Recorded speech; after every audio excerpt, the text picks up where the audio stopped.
Welcome back to HaloShift, where we peer into the future and dissect the tech that's shaping our tomorrow. If you're fascinated by what's next in the world of innovation, make sure you hit that subscribe button so you never miss the shift. Siri, play my morning playlist. Alexa, what's the weather? Google, add milk to my shopping list. For the last decade, our digital assistants have been helpful, but profoundly impersonal. We give them a command. They give us a response. They are digital butlers, efficient but emotionally vacant. They understand our words, but they don't understand us. But what if a future assistant didn't just hear your words, but also sense the subtle frustration in your voice? What if it could see the weariness on your face and proactively suggest a calming playlist instead of waiting for a command? What if it didn't just answer your questions, but knew how you felt about the answers? Today, we're diving into the next great leap in artificial intelligence, affective computing, or AI that can read your emotions. We'll explore the technological breakthroughs making this possible, from micro-expression analysis to physiological data, and what this radical shift means for the future of personalized digital assistants. We'll also confront the profound ethical questions this raises, because an AI that understands your feelings is also an AI with unprecedented power. This is a story about the future of technology, but it's also a story about the future of what it means to be human. Get ready to shift your perspective on what a computer can be. Let's be honest about our current assistants. They are brilliant, but basic. They are reactive, not proactive. They lack context and, most importantly, emotional intelligence. You might tell your smart assistant, "I'm having a bad day," and it might respond with a canned, generic phrase like, "I'm sorry to hear that." It's a dead-end conversation. There's no empathy, no understanding, and no meaningful follow-up. This is because these systems are built on a purely logical, text-based model. They process the words you say, but not the human context behind them. The next generation of AI is poised to change this fundamentally. The goal is to create assistants that are not just smart, but emotionally intelligent. This is the field of affective computing, and it's a rapidly growing area of research that seeks to give machines the ability to recognize, interpret, and simulate human emotions. It's the difference between a dictionary and a therapist, a calculator and a friend. The technology is already here, and it's being built on a multi-layered foundation of sensing and analysis. So, how does an AI read your emotions? It's not just one thing, it's a symphony of data points. Think about how we, as humans, understand each other. We look at a person's face, we listen to their tone of voice, we notice their body language, and we remember our shared history. An emotional AI does all of this, but on a massive scale, and with a precision no human could ever achieve. It starts with facial expression analysis. Using high-resolution cameras and advanced computer vision, an AI can detect subtle micro-expressions on your face. A momentary furrow of the brow, the twitch of a mouth, a dilation of the pupils. These are all subtle, involuntary clues to how you're feeling, and a modern AI can process hundreds of these cues in real time, mapping them to emotional states like anger, sadness, joy, or frustration. Companies are already using this technology in things like marketing research to gauge audience reactions to commercials. But when applied to a personal assistant, it becomes a powerful new sense. Then there's voice and tone analysis. It's not just about the words you say, but how you say them. An AI can analyze the pitch, pace, and volume of your voice. A slow, quiet voice might indicate sadness, while a fast, high-pitched voice might signal excitement or anxiety. With the incredible advancements in natural language processing from models like GPT, these systems can now understand not just the words, but the intent and emotional undercurrents behind them. Finally, there's physiological data. This is where wearables like smartwatches and fitness trackers come in. An AI can monitor your heart rate, skin temperature, and other biometric data to infer your emotional state. A sudden spike in heart rate might indicate stress, even if your face and voice don't show it.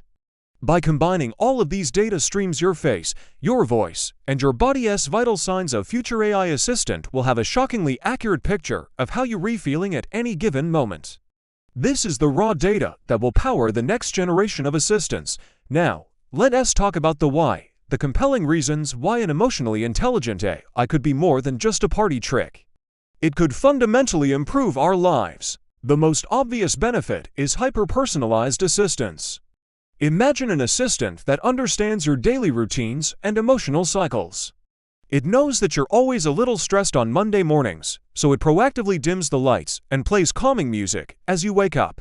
It knows that you're feeling down, so it sends a message to your best friend suggesting a coffee. It anticipates your needs based not just on what you've scheduled, but on how you're feeling. But the applications go much deeper than that. Think about health and wellness. The global mental health crisis is one of the most pressing issues of our time. An emotional AI could act as a constant, non-judgmental companion, monitoring for early signs of stress, anxiety, or depression.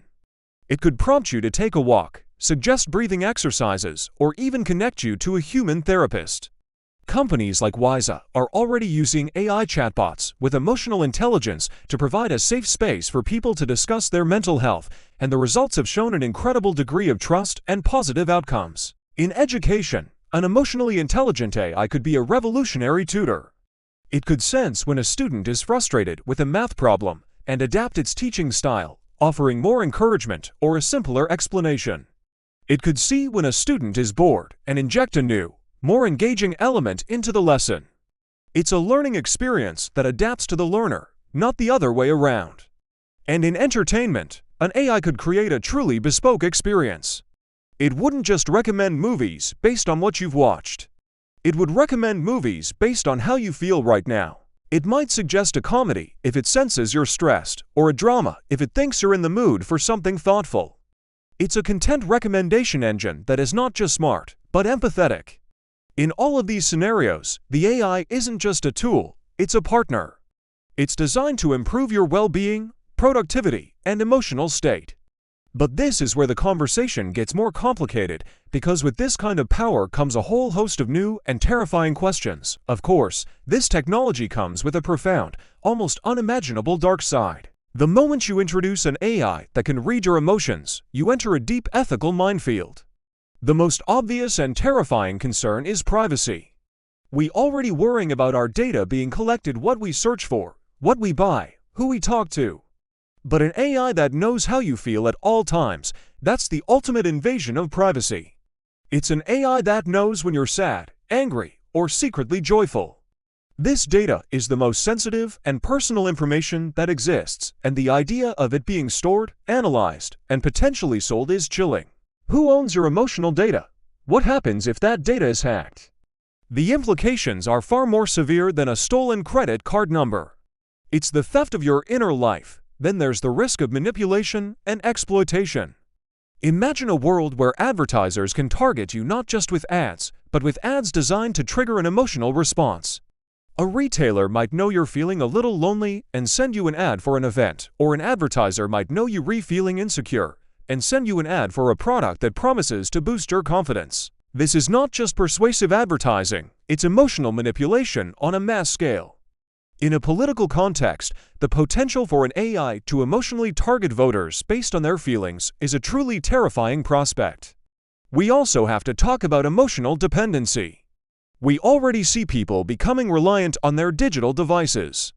What happens when your AI assistant becomes your primary source of emotional support?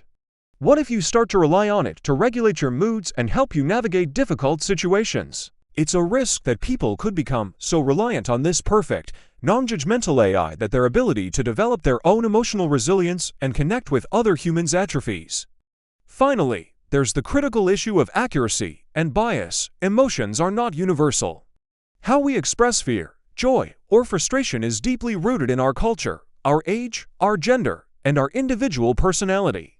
Early studies have already shown that emotional AIs can be incredibly biased, struggling to accurately read the emotions of certain demographic groups. An AI that is biased and gets your feelings wrong could do more harm than good, leading to misdiagnoses in healthcare, unfair assessments in education, or even discrimination in the workplace. This technology will be built on the data it's trained on, and if that data is biased, the resulting AI will be too. An AI that reads our emotions incorrectly is an AI that misunderstands the very essence of who we are. This technology isn't just a new kind of gadget. It's a fundamental shift in our relationship with technology. It's a move from using computers as tools to using them as partners. It asks us to confront a profound question: What does it mean to have an intimate, emotional connection with a machine? The future of digital assistants is not just about being more efficient, it's about being more human. It's about building technology that understands not just what we want, but who we are. It's a future full of incredible promise of unprecedented personalization, support, and empathy. But it's also a future that forces us to re-examine our most basic assumptions about privacy, control, and the very nature of human emotion. So, would you trust an AI with your emotions? Do the benefits of a truly personalized, emotionally intelligent assistant outweigh the risks of a world where your feelings are just another data point? I want to hear your thoughts in the comments below. If you enjoyed this deep dive into the future of emotional AI, smash that like button, share this video with your tech-curious friends, and subscribe to HaloShift for more explorations of the technologies that are shaping our tomorrow. This is HaloShift, and the future is already feeling.